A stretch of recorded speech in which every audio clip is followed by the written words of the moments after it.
Hey guys, how's it going? It is I, the real Randy Chavez, coming at you with a Tesla update stock video. I kind of missed it on Friday, so here's a little bit update on what the stock did on Friday and what has been happening over the weekend. So on Friday, it kind of sat around the 398, 401 mark, in between there. Finally finished up 5% for the day, and it was up 407, I believe. After hours did go down a little bit. I'm not sure. Now we're just waiting for the pre-market hours in on Monday, which will start around 6 a.m. ish, and then we'll go on from there. We are now focusing on Q3 delivery numbers. That is the next piece of news that's going to come out. Elon Musk was pretty active on Twitter this weekend. He was talking about a couple of things. One thing he was saying, like, what's something we cannot predict, and I forget what effect it's called, but it's similar to that effect, saying like, well, odds are that at some point, if you do laundry enough in the dryer cycle, eventually when you open that dryer, at one point all of your laundry will be folded neatly. Same thing where if you have odds are if enough tornadoes come through a dumpster of where people put trash, and then out will come a new machine with all the parts working miraculously.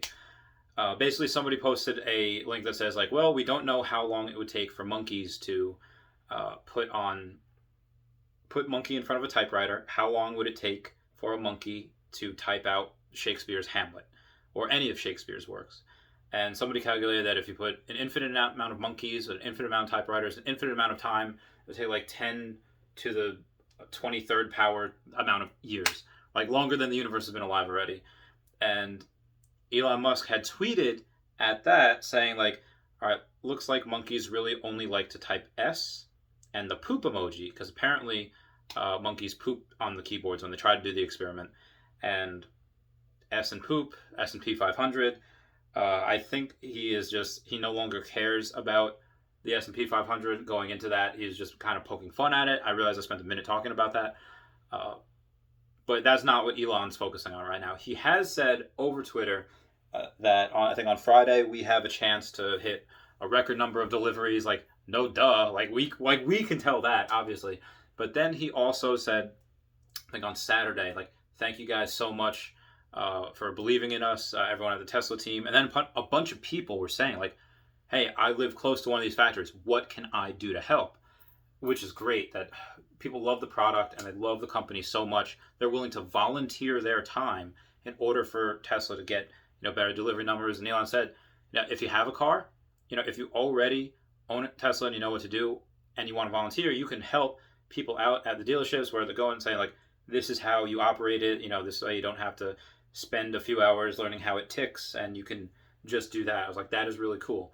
But he said thank you for all the help and everything. And basically, the Wall Street still has Tesla at 121,000 deliveries for Q3, whereas most people that do this type of thing, like Rob Maurer and Troy Teslike. Rob Maurer's on YouTube and on Tesla Daily Podcast, and Troy Teslike is on Twitter, and they average out about 141,000 vehicle delivery numbers. Now, we will get the actual delivery numbers on anywhere between like October 2nd and October 5th, somewhere along those dates.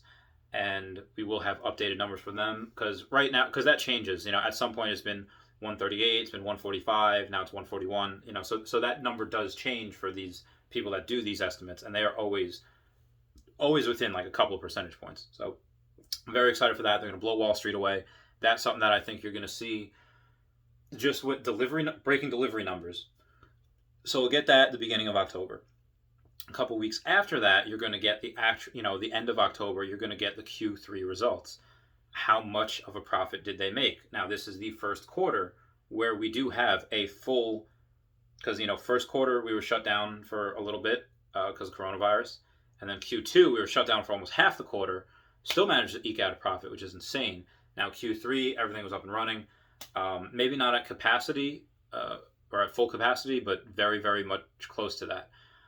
And then towards the end of end of fourth quarter, the end of this year, they are going to get that entire Giga Shanghai Part 2 coming out, and we're going to see a bunch of other expansions on Tesla Berlin and Tesla Tesla Austin. So I'm very excited about that. I don't expect the stock to go down. If it does, I'll buy another. I think I have 312 shares now. I think I can buy all of the Pokemon shares that I need without having to sell. That Pokemon card that I have. So I'll keep you guys posted. I hope you all are doing well. I will talk to y'all later. Please comment, like, and subscribe. Comments are good for the YouTube algorithm. Whatever it is, whatever you want me to cover, even if it's just buy Old Spice. I need to get more deodorant. All right, I love you guys. I'll talk to you later. Bye.